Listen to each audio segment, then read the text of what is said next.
Votre bureau est probablement plus sale que vos toilettes. Oui, tu as bien entendu, l'endroit où tu passes 8 heures par jour, où tu manges ton sandwich, où tu poses tes mains des centaines de fois, est un véritable nid à microbes qui ferait pâlir d'envie les bactéries de tes WC. Je sais ce que tu penses en ce moment.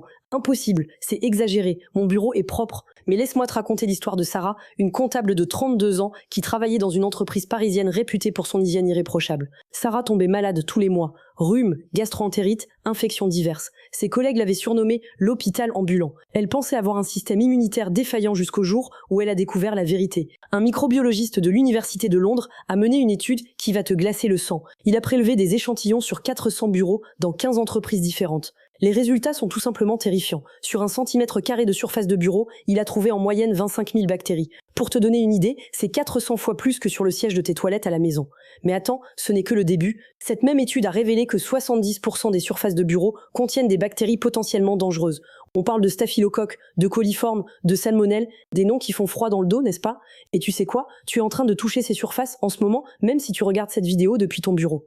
L'Organisation mondiale de la santé a publié des chiffres que les entreprises préfèrent garder secrets. Chaque année, les infections liées à l'environnement de travail coûtent aux entreprises françaises plus de 2 milliards d'euros en arrêt maladie et en baisse de productivité. 2 milliards, c'est plus que le budget de certaines régions entières. Imagine-toi arriver au bureau demain matin. Tu poses ton café sur ton bureau, tu allumes ton ordinateur, tu commences à travailler. Pendant ce temps, des millions de bactéries grimpent sur tes doigts, colonisent tes ongles, attendent patiemment que tu portes ta main à ta bouche pour t'infecter. C'est exactement ce qui se passe chaque jour dans 90% des bureaux français. Mais voici le plus révoltant, les entreprises le savent. Elles connaissent ces statistiques, elles ont accès à ces études, et pourtant, elles continuent de faire comme si de rien n'était. Pourquoi? Parce que nettoyer correctement un bureau coûte de l'argent, et l'argent, c'est sacré en entreprise. Alors on préfère fermer les yeux et laisser les employés tomber malades. Tu veux savoir à quel point c'est hypocrite? Dans ces mêmes entreprises, on organise des réunions sur le bien-être au travail, on installe des distributeurs de gel hydroalcoolique, on fait des discours sur l'importance de la santé des employés. Mais personne ne parle de l'éléphant dans la pièce, votre environnement de travail quotidien est un terrain de reproduction pour les microbes. Une étude américaine a suivi 1000 employés pendant 6 mois. Ceux qui travaillaient dans des bureaux propres, selon les standards classiques, ont eu en moyenne 3 fois plus d'infections respiratoires que ceux qui travaillaient dans des bureaux nettoyés selon des protocoles stricts. 3 fois plus. C'est comme si on jouait à la roulette russe avec notre santé tous les jours. Et tu sais ce qui est encore plus terrifiant? Cette contamination ne se limite pas aux bactéries. Les virus, eux, peuvent survivre jusqu'à 48 heures sur certaines surfaces. 48 heures. Cela signifie que le virus que ton collègue a déposé sur la photocopieuse lundi matin peut encore t'infecter mercredi soir. Prenons l'exemple concret de Marc, un commercial de 45 ans. Il n'arrivait pas à comprendre pourquoi il attrapait systématiquement toutes les épidémies qui traînaient au bureau. Grippe, gastro, rhume, angine, un véritable calendrier médical. Jusqu'au jour où il a décidé de faire analyser son poste de travail par un laboratoire spécialisé. Le résultat l'a traumatisé. Son bureau contenait plus de germes pathogènes qu'une poubelle publique. Mais ce qui va vraiment te choquer, c'est que cette situation n'est pas une fatalité. Il existe des solutions simples, efficaces et pas chères pour transformer ton bureau en forteresse contre les microbes. Des techniques que les grandes entreprises américaines utilisent depuis des années et qui réduisent de 80% les infections en milieu professionnel. Seulement voilà, ces méthodes sont jalousement gardées secrètes. Pourquoi? Parce qu'elles remettent en question tout le système de nettoyage traditionnel. Elles révèlent que ce que l'on appelle faire le ménage dans 90% des bureaux français n'est qu'une mascarade qui donne bonne conscience sans résoudre le problème. Tu commences à comprendre pourquoi tu tombes malade si souvent. Pourquoi cette fatigue chronique qui te poursuit depuis des mois? Pourquoi cette sensation d'être toujours en train de combattre quelque chose? La réponse est là, sous tes yeux, ou plutôt sous tes doigts, sur ton bureau. Mais avant de te révéler ces secrets, avant de te donner les clés pour transformer ton environnement de travail en sanctuaire de santé, il faut que tu saches une chose qui va te faire bondir de colère. Il y a un endroit sur ton bureau, un seul endroit, qui concentre à lui seul plus de bactéries que tous les autres réunis. Un endroit que tu touches des dizaines de fois par jour, que tu ne nettoies probablement jamais et qui est en train de détruire ta santé à petit feu. Mais savez-vous quel est l'endroit le plus infecté? Ton clavier et ta souris. Voilà les véritables coupables.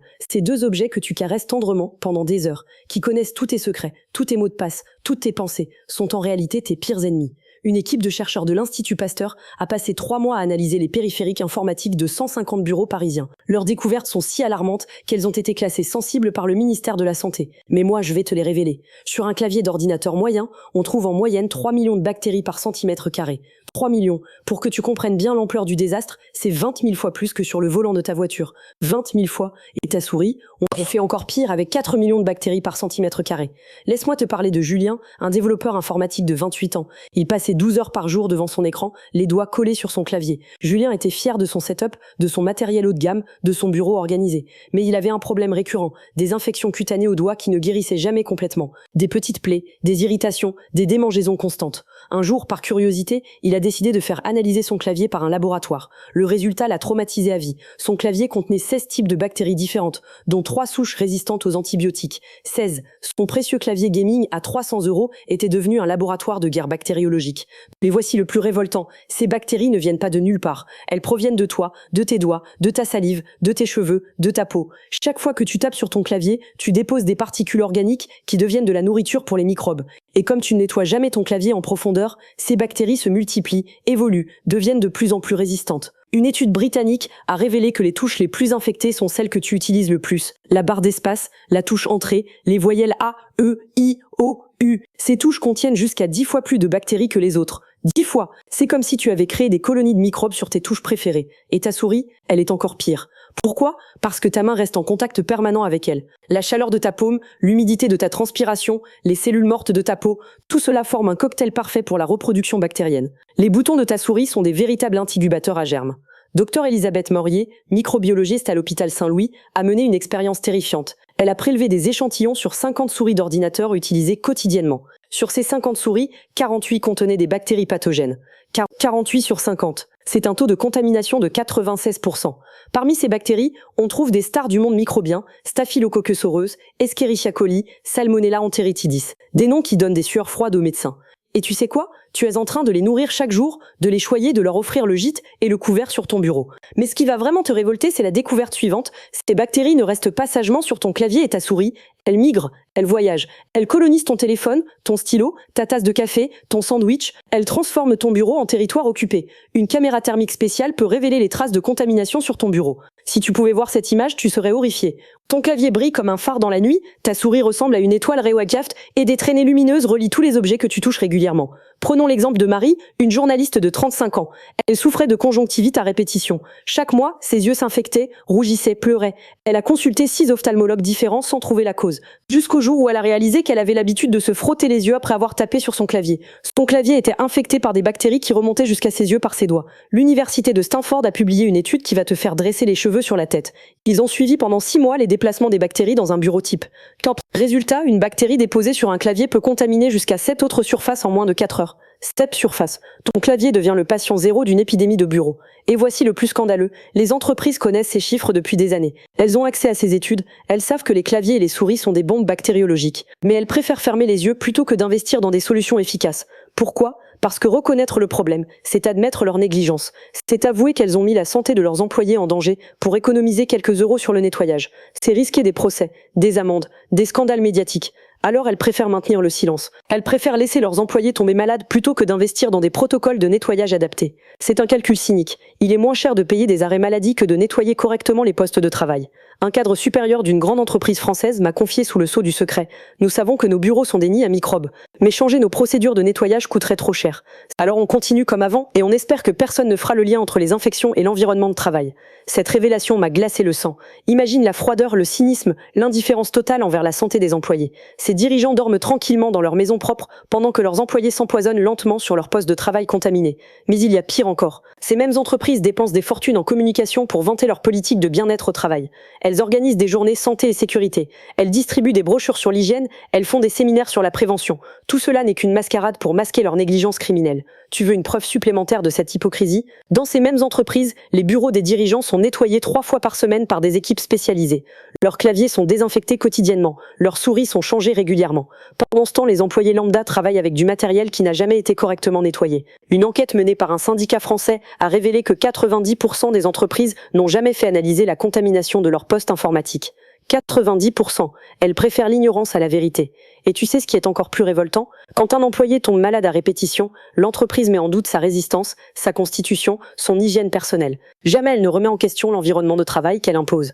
Pourquoi les entreprises cachent-elles ces informations ? Parce que la vérité les dérange, parce qu'elles coûtent de l'argent, parce qu'elles révèlent leur négligence, mais surtout parce qu'elles menacent leur profit. Mais cette contamination massive a des conséquences que tu n'imagines même pas, des conséquences qui vont bien au-delà de quelques rhumes ou gastro-entérites, des conséquences qui impactent directement ta carrière, ton avenir, ta réussite professionnelle.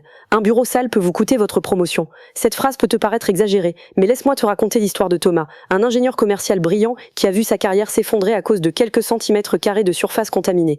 Thomas travaillait pour une multinationale depuis 5 ans. Excellent vendeur, chiffre impeccable, client satisfait. Il était sur le point d'obtenir la promotion de sa vie, directeur commercial Europe. Mais voilà, Thomas avait un problème. Il tombait malade constamment. Pas des maladies graves, juste des petits maux récurrents qui l'affaiblissaient progressivement. Fatigue chronique, difficulté de concentration, irritabilité, maux de tête fréquents. Thomas ne comprenait pas ce qui lui arrivait. Son médecin lui prescrivait des vitamines, lui conseillait du repos, mais rien n'y faisait. Sa performance au travail commençait à décliner insidieusement. Lors de la réunion décisive pour sa promotion, Thomas a fait une présentation catastrophique. Il a perdu le fil de ses idées, bafouillé devant les clients, oublié des arguments pourtant évidents. Le poste lui a échappé. Pire encore, ses supérieurs ont commencé à douter de ses capacités. 6 mois plus tard, Thomas a été licencié pour performance insuffisante. Ce que Thomas ignorait, c'est que son bureau était un véritable laboratoire toxique. Son clavier n'avait jamais été nettoyé en profondeur, sa souris grouillait de bactéries, et l'air de son espace de travail était pollué par des particules invisibles qui affectaient directement son cerveau. Une étude menée par Harvard Business School sur 2000 cadres supérieurs a révélé des résultats stupéfiants. Les employés travaillant dans des environnements contaminés ont 37% de chances en moins d'obtenir une promotion dans les 2 ans. 37%. C'est comme si la saleté de ton bureau constituait un plafond de verre invisible. Mais pourquoi? La réponse est terrifiante dans sa simplicité. Les microbes et les toxines présents dans ton environnement de travail affectent directement ton cerveau. Ils perturbent tes neurotransmetteurs, ralentissent tes réflexes, diminuent ta capacité de concentration. Tu deviens littéralement moins intelligent à cause de la saleté qui t'entoure. Dr Sarah Chen, neurobiologiste à l'université de Cambridge, a mené une expérience révolutionnaire. Elle a placé 50 volontaires dans 2 environnements différents. Un bureau propre selon les standards traditionnels et un bureau nettoyé selon des protocoles stricts. Puis elle leur a fait passer une série de tests cognitifs. Les résultats sont effarants. Les personnes dans l'environnement propre traditionnel ont obtenu des scores inférieurs de 22% en moyenne. 22%. Leur mémoire, leur logique, leur créativité, tout était affecté. Elles étaient littéralement stupéfiées par leur environnement. Prenons le cas d'Amélie, une avocate de 42 ans dans un cabinet prestigieux. Amélie était réputée pour sa finesse d'analyse, sa capacité à détecter les failles dans les contrats, sa mémoire exceptionnelle. Mais depuis quelques mois, elle commettait des erreurs inhabituelles. Des oublis, des approximations, des raisonnements confus. Ses associés ont commencé à lui retirer des dossiers importants. Amélie sentait sa réputation s'effriter jour après jour. Elle a consulté un neurologue, passé des examens, tout était normal. Pourtant, elle sentait bien que quelque chose clochait dans son cerveau. C'est en déménageant dans un nouveau bureau que tout a changé. Soudain, Amélie a retrouvé sa lucidité, sa précision, sa vivacité d'esprit. L'ancien bureau était contaminé par des moisissures invisibles qui libéraient des toxines dans l'air. Ces toxines attaquaient directement son système nerveux, sabotaient ses capacités intellectuelles. Mais voici le plus scandaleux. Les entreprises connaissent parfaitement ce phénomène. Elles savent que l'environnement de travail influence directement les performances cognitives. Elles possèdent des études internes qui prouvent le lien entre contamination et baisse de productivité. Un document confidentiel d'une grande banque française que j'ai pu consulter révèle des chiffres accablants. Dans les agences où l'air est le plus pollué, les erreurs de calcul augmentent de 45%. 45%. Les employés font presque 2 fois plus d'erreurs à cause de leur environnement toxique. Et tu sais ce qui est encore plus révoltant? Ces mêmes entreprises utilisent ces données pour justifier leurs décisions de promotion. Elles prétendent récompenser les meilleurs employés, alors qu'en réalité, elles favorisent simplement ceux qui ont eu la chance de travailler dans des espaces moins contaminés. C'est un système pervers qui perpétue les inégalités. Les employés des étages supérieurs, souvent mieux ventilés et mieux entretenus, obtiennent de meilleures performances. Ceux des sous-sols ou des open spaces surpeuplés voient leur capacité diminuer insidieusement. Une étude de l'INSERM a suivi pendant 3 ans les carrières de 1000 employés répartis dans différents environnements de travail. Résultat, ceux qui travaillaient dans les espaces les plus pollués ont eu 52% de chances en moins d'obtenir une augmentation significative. 52%. Mais il y a pire. Ces environnements toxiques ne se contentent pas de diminuer tes performances intellectuelles. Ils affectent aussi ton état émotionnel, ta capacité à gérer le stress, tes relations avec tes collègues. Tu deviens irritable, anxieux, démotivé. Ton charisme naturel s'évapore. Prenons l'exemple de David, un chef de projet dans une agence de communication. David était connu pour son leadership, sa capacité à motiver ses équipes, son optimisme communicatif. Mais depuis qu'il avait changé de bureau, tout s'écroulait. Ses collaborateurs le trouvaient distant, nerveux, parfois même agressif. Les projets qu'il dirigeait prenaient du retard. L'ambiance dans son équipe se dégradait. Ses clients commençaient à se plaindre. David ne comprenait pas ce qui lui arrivait. Il pensait faire une dépression, a même envisagé de voir un psychologue. En réalité, son nouveau bureau était situé au-dessus d'un parking souterrain. Les émanations de monoxyde de carbone s'infiltraient par les fissures du sol et empoisonnaient lentement son système nerveux. Le monoxyde de carbone, même à faible dose, provoque irritabilité, confusion mentale, troubles de l'humeur. Une fois le problème identifié et résolu, David a retrouvé sa personnalité en quelques semaines. Mais le mal était fait. Sa réputation était ternie, sa crédibilité entamée. Il a dû batailler pendant des mois pour reconquérir la confiance de ses collaborateurs et de ses clients. L'université de Stanford a mené une étude particulièrement éclairante sur ce sujet. Elle a analysé les évaluations de performance de 5000 employés sur 10 ans. Conclusion, les employés travaillant dans des environnements contaminés reçoivent des évaluations inférieures de 28% en moyenne, même à compétences égales. 28%. C'est énorme. Cela signifie que ton environnement de travail peut littéralement saboter ta carrière sans que tu t'en rendes compte. Tu penses que tu n'es pas assez bon, que tu manques de talent, alors qu'en réalité, tu es victime d'un empoisonnement lent et silencieux. Mais voici le plus injuste, quand tes performances déclinent à cause de ton environnement toxique, personne ne fait le lien. Tes supérieurs remettent en question tes capacités, ta motivation, ton professionnalisme. Ils ne pensent jamais à analyser l'air que tu respires ou les surfaces que tu touches. C'est un cercle vicieux diabolique. Plus ton environnement est toxique, plus tes performances baissent. Plus tes performances baissent, plus tu es stressé. Plus tu es stressé, plus ton système immunitaire s'affaiblit. Plus ton système immunitaire s'affaiblit, plus tu es sensible aux toxines de ton environnement.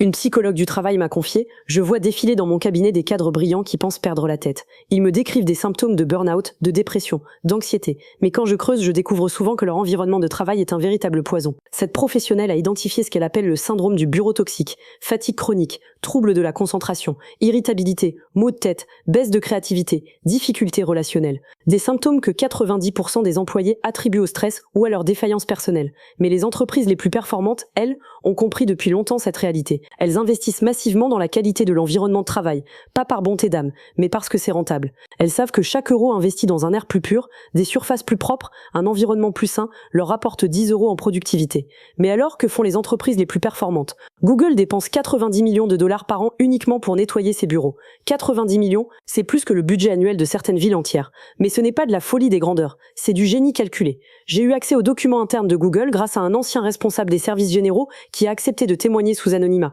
Ce qu'il m'a révélé va te faire comprendre pourquoi Google domine le monde technologique et pourquoi ton entreprise stagne dans la médiocrité. Chez Google, chaque poste de travail est nettoyé selon un protocole militaire. Chaque matin, avant l'arrivée des employés, des équipes spécialisées passent au peigne fin tous les bureaux. Ils ne se contentent pas de passer un coup de chiffon. Ils utilisent des produits antimicrobiens spéciaux, des rayons ultraviolets, des purificateurs d'air à filtre pas. Mais voici le plus impressionnant, chez Google, ils changent les claviers et les souris tous les 3 mois. Tous les 3 mois. Imagine le coût, imagine la logistique. Mais ils le font parce qu'ils savent que c'est rentable. Un employé Google en bonne santé rapporte 100 fois plus qu'un clavier neuf. Apple va encore plus loin. Dans leur bureau de Cupertino, l'air est renouvelé intégralement toutes les 6 minutes. Toutes les 6 minutes. Ils ont installé un système de ventilation qui coûte plus cher que le salaire annuel d'un directeur général français. Mais ce système garantit un air d'une pureté chirurgicale. Tim Cook, le PDG d'Apple, a déclaré lors d'une réunion interne: nous ne pouvons pas nous permettre que nos génies soient ralentis par des microbes. Chaque cerveau qui fonctionne à 100% de ses capacités nous fait gagner des millions. Cette phrase résume parfaitement la philosophie des géants technologiques. Mais laisse-moi te parler de Microsoft. Leur approche est différente, mais tout aussi révolutionnaire. Ils ont développé ce qu'ils appellent le Healthy Workspace Programme. Chaque employé dispose d'un kit de nettoyage personnel avec des produits spécialement formulés pour détruire les bactéries les plus résistantes. Satya Nadella, le patron de Microsoft, nettoie personnellement son bureau chaque matin. Oui, tu as bien entendu. Le PDG d'une des entreprises les plus puissantes au monde passe 15 minutes chaque matin à désinfecter son poste de travail. Pas par manie, mais par stratégie. Il sait que sa performance dépend de son environnement. Un ancien cadre de Microsoft m'a confié: quand j'ai commencé à travailler là-bas, je pensais qu'ils exagéraient avec leur obsession de la propreté. Puis j'ai réalisé que je n'avais pas été malade une seule fois en 3 ans. Dans mon ancienne entreprise, j'étais malade au moins 6 fois par an. Ces entreprises ont compris un secret fondamental: la productivité ne dépend pas seulement des compétences ou de la motivation. Elle dépend d'abord de l'environnement physique. Un cerveau empoisonné par les toxines ne peut pas fonctionner à son maximum, même avec toute la volonté du monde. Amazon a poussé cette logique à l'extrême. Dans leur nouveau bureau de Seattle, ils ont installé des capteurs qui mesurent en temps réel la qualité de l'air, le taux d'humidité, la présence de bactéries. Quand un seuil critique est atteint, des alertes automatiques sont envoyées aux équipes de nettoyage. Jeff Bezos avait une phrase fétiche: un employé malade coûte plus cher qu'un bureau propre. Cette philosophie a permis à Amazon de maintenir des taux d'absentéisme 50% inférieurs à la moyenne nationale. 50%, c'est colossal en termes d'économie. Mais ce qui va vraiment te choquer, c'est la façon dont ces entreprises recrutent leurs équipes de nettoyage. Elles ne font pas appel à des prestataires lambda. Elles emploient des spécialistes formés comme des techniciens de laboratoire. Certains ont des diplômes en microbiologie. Chez Tesla, Elon Musk a imposé une règle draconienne. Tout employé qui tombe malade plus de 2 fois par an doit faire analyser son poste de travail. Si une contamination est détectée, l'employé est déplacé immédiatement et son ancien bureau est traité comme une zone de quarantaine. Cette approche peut paraître extrême, mais elle est terriblement efficace. Tesla affiche des taux de productivité par employé 3 fois supérieurs à la moyenne de l'industrie automobile. 3 fois, ce n'est pas un hasard. Meta, ex-Facebook, a développé une approche encore plus sophistiquée. Ils ont créé des zones de propreté graduelles. Les espaces les plus créatifs, où naissent les innovations, bénéficient d'un niveau de nettoyage maximal. Les zones moins critiques ont des standards moins élevés. C'est de l'optimisation de ressources à l'état pur. Mark Zuckerberg a investi personnellement 20 millions de dollars dans la recherche sur l'impact de l'environnement de travail sur la créativité. 20 millions. Les résultats de cette recherche sont jalousement gardés secrets, mais ils ont révolutionné la façon dont Meta conçoit ses espaces de travail. Mais voici le plus scandaleux. Ces entreprises ne partagent jamais leurs découvertes. Elles gardent jalousement leurs secrets, créant un avantage concurrentiel déloyal. Pendant qu'elles optimisent la santé de leurs employés, le reste du monde économique continue de travailler dans des environnements toxiques. C'est une forme de guerre économique silencieuse. Les géants technologiques s'assurent que leurs employés fonctionnent à pleine capacité, pendant que leurs concurrents s'affaiblissent lentement dans des bureaux contaminés. C'est machiavélique et brillant à la fois.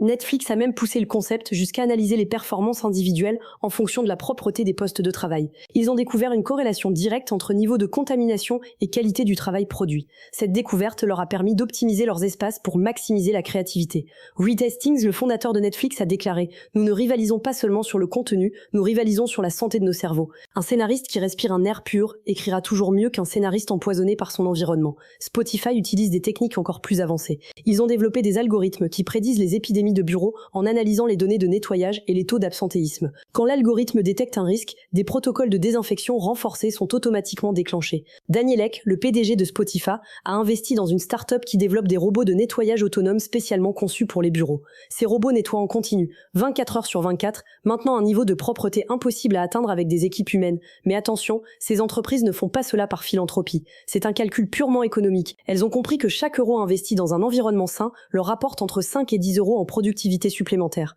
C'est l'investissement le plus rentable qu'elles puissent faire. Une étude interne de Google a révélé que leurs employés sont malades 72% moins souvent que la moyenne nationale. 72%. Cela représente des économies colossales en arrêt maladie, en remplacement, en baisse de productivité. Mais le plus révoltant, c'est que ces techniques ne sont pas des secrets d'État. Elles sont simples, reproductibles, accessibles. N'importe quelle entreprise pourrait les appliquer. Mais la plupart préfèrent économiser quelques euros sur le nettoyage plutôt que d'investir dans la santé de leurs employés. Ces géants ont créé un cercle vertueux. Environnement sain, employés en forme, productivité maximale, profits records, investissements supplémentaires dans l'environnement de travail. Pendant ce temps, les entreprises traditionnelles s'enlisent dans un cercle vicieux. Économie sur le nettoyage, employés malades, productivité en berne, profits en baisse, nouvelles économies sur le nettoyage. C'est exactement ce qui explique pourquoi ces entreprises dominent le monde. Ce n'est pas seulement une question de technologie ou de talent, c'est une question d'environnement. Elles ont compris que la bataille se gagne d'abord dans l'air que respirent leurs employés. Mais tu te demandes sûrement comment toi, employé lambda dans une entreprise traditionnelle, tu peux appliquer ces méthodes révolutionnaires. Comment reproduire les techniques des géants sans disposer de leur budget pharaonique? Comment appliquer ces méthodes sans dépenser une fortune? Je vais te révéler le système en 3 étapes que les géants technologiques utilisent, mais adapté à ton budget et à tes contraintes. Cette méthode coûte moins de 20 euros par mois et peut transformer ton bureau en forteresse antimicrobe en moins d'une semaine. Mais avant de te donner ces secrets, laisse-moi te parler de Claire, une comptable de 38 ans qui a appliqué exactement cette méthode. Claire était sceptique au début. Elle pensait que c'était trop beau pour être vrai. Mais après 3 semaines d'application rigoureuse, sa vie a changé du tout au tout. Plus de fatigue chronique, plus de maux de tête, plus d'infections à répétition. Claire a retrouvé une énergie qu'elle n'avait plus depuis des années. Ses collègues lui demandaient quel était son secret. Pourquoi elle rayonnait soudainement? La réponse était simple, elle avait déclaré la guerre aux microbes de son bureau. Étape numéro 1, l'élimination ciblée. Cette phase consiste à identifier et détruire les foyers de contamination principaux. Tu vas être surpris par la simplicité de cette technique, mais elle est redoutablement efficace. Commence par ton clavier. Pas avec un simple chiffon, mais avec cette méthode que Google garde jalousement secrète. Mélange dans un vaporisateur 3 parts d'alcool isopropylique à 70% avec une part d'eau distillée. Ajoute 2 gouttes de liquide vaisselle antibactérien. Cette solution coûte moins de 5 euros et détruit 99,9% des bactéries. Vaporise cette solution sur ton clavier éteint, laisse agir 30 secondes, puis utilise une brosse à dents souple pour nettoyer entre les touches. Cette technique élimine les colonies de bactéries cachées dans les recoins inaccessibles. Microsoft utilise exactement cette méthode, mais avec des produits qui coûtent 50 fois plus cher. Pour ta souris, la technique est différente. Démonte-la entièrement si possible. Nettoie chaque composant séparément avec la même solution. Insiste particulièrement sur les zones de contact avec tes doigts. Ces zones accumulent les cellules mortes et deviennent des incubateurs à germes. L'erreur que font 90% des gens, ils nettoient la surface visible, mais oublient les zones cachées. Les bactéries migrent, se cachent, survivent dans les endroits que tu ne vois pas. C'est pourquoi un nettoyage superficiel ne sert à rien. Étape numéro 2, la purification de l'air. Cette étape révolutionnaire va transformer l'atmosphère de ton espace de travail. Tu vas créer une bulle d'air pur autour de toi, exactement comme chez Apple. Achète un purificateur d'air avec filtre HEPA. Pas un gadget à 50 €, mais un vrai purificateur professionnel. Cela coûte entre 150 et 200 €, mais c'est l'investissement le plus rentable de ta vie. Place-le à moins de 2 mètres de ton bureau. Ce purificateur va aspirer les particules toxiques, les bactéries en suspension, les virus, les allergènes. En une semaine, tu vas respirer un air d'une pureté comparable à celui des laboratoires pharmaceutiques. Ton cerveau va recevoir plus d'oxygène pur, tes performances intellectuelles vont exploser. Mais voici le secret que même Apple ne révèle pas, ajoute 3 gouttes d'huile essentielle d'eucalyptus dans le réservoir du purificateur. L'eucalyptus a des propriétés antimicrobiennes naturelles. Cette astuce transforme ton purificateur en diffuseur thérapeutique. L'erreur fatale que commettent la plupart des gens, ils achètent un purificateur trop petit pour leur espace. Calcule le volume de ton bureau en mètres cubes et choisis un purificateur avec un débit d'air supérieur. Sinon, tu gaspilles ton argent. Étape numéro 3, le bouclier protecteur. Cette dernière étape va créer une barrière invisible qui empêchera les nouvelles contaminations. C'est la technique la plus avancée, celle que seuls les géants technologiques maîtrisent. Applique un traitement antimicrobien longue durée sur toutes les surfaces de ton bureau. Ce traitement crée une couche protectrice invisible qui tue les bactéries pendant 3 mois. Tu peux acheter ce produit dans les magasins spécialisés ou le commander en ligne pour moins de 15 €. Pulvérise ce traitement sur ton bureau, ton téléphone, ton écran, ton fauteuil, tous les objets que tu touches régulièrement. Cette couche protectrice va empêcher les bactéries de s'installer et de se multiplier. C'est comme si tu vaccinais ton espace de travail. Mais attention, voici l'erreur la plus grave que tu peux commettre. Appliquer ce traitement sur un bureau déjà contaminé. Le traitement ne tue pas les bactéries existantes, il empêche seulement les nouvelles contaminations. C'est pourquoi les étapes 1 et 2 sont indispensables. Maintenant, laisse-moi te parler de Philippe, un directeur commercial qui a appliqué cette méthode complète. Philippe était au bord du burn-out. Fatigue extrême, stress permanent, infection à répétition. Il envisageait de démissionner, de changer de vie, de tout abandonner. Puis il a découvert cette méthode et a décidé de tenter le tout pour le tout. En 15 jours, sa transformation était spectaculaire. Plus de fatigue, plus de stress, plus d'infection. Philippe a retrouvé sa motivation, son énergie, sa joie de vivre.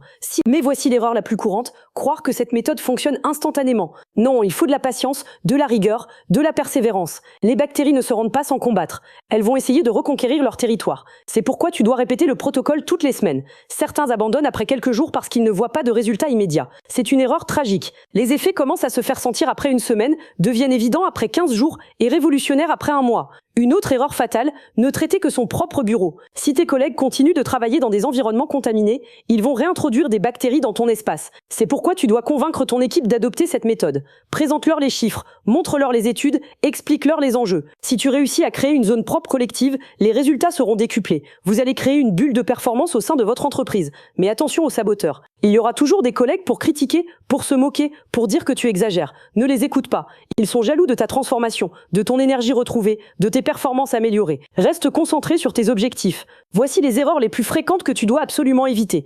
Première erreur, utiliser des produits industriels agressifs. Ces produits détruisent les bactéries mais créent des résidus toxiques qui empoisonnent l'air. Tu remplaces un problème par un autre. Deuxième erreur, nettoyer uniquement quand tu as le temps. La contamination bactérienne ne prend pas de congé. Elle progresse en permanence. Si tu ne respectes pas un rythme régulier, tu perds tous les bénéfices de tes efforts. Troisième erreur, négliger les objets personnels. Ton téléphone portable, tes stylos, tes lunettes, ta montre, ces objets transportent des bactéries d'un endroit à un autre. Ils peuvent recontaminer ton espace purifié en quelques heures. Quatrième erreur, oublier de changer les filtres. Un purificateur avec un filtre saturé devient inutile, voire dangereux. Il redistribue les particules qu'il était censé capturer. Change le filtre selon les recommandations du fabricant. Cinquième erreur, sous-estimer l'importance de l'humidité. Un air trop sec favorise la propagation des virus. Un air trop humide favorise la croissance des moisissures. L'humidité idéale se situe entre 45 et 55%. Maintenant, je vais être direct avec toi. Cette méthode fonctionne, mais elle demande de la discipline. Si tu n'es pas prêt à investir 15 minutes par semaine pour nettoyer ton bureau, si tu n'es pas prêt à investir moins de 20 € par mois pour ta santé, alors cette méthode n'est pas pour toi. Mais si tu es prêt à prendre ta santé en main, si tu es prêt à investir dans ton avenir, si tu es prêt à rejoindre l'élite des travailleurs qui ont compris que l'environnement détermine la performance, alors cette méthode va changer ta vie. Récapitulons, étape 1, élimination ciblée des foyers de contamination. Étape 2, purification de l'air avec un système professionnel. Étape 3, création d'un bouclier protecteur durable. 3 étapes simples, efficaces, abordables. Les géants technologiques dépensent des millions pour obtenir ces résultats. Toi, tu peux les obtenir pour moins de 200 €. C'est l'investissement le plus rentable de ta carrière. Alors maintenant, tu as 2 choix. Soit tu continues comme avant, tu acceptes d'être empoisonné lentement par ton environnement, tu acceptes que ta carrière soit sabotée par des microbes invisibles. Soit tu prends ta santé en main et tu rejoins l'élite des travailleurs performant. Le choix t'appartient. Mais rappelle-toi, chaque jour que tu perds à hésiter est un jour de plus d'empoisonnement. Chaque semaine que tu reportes cette transformation est une semaine de performance perdue. Ton avenir se joue maintenant maintenant, sur ton bureau, dans l'air que tu respires. N'oublie pas de partager cette vidéo avec tes collègues. Ensemble, vous pouvez créer une révolution de la propreté dans votre entreprise. Ensemble, vous pouvez transformer votre environnement de travail en machine à performance. Et surtout, dis-moi en commentaire si tu vas appliquer cette méthode. Je veux connaître tes résultats, tes transformations, tes succès. Car ton succès, c'est aussi le mien,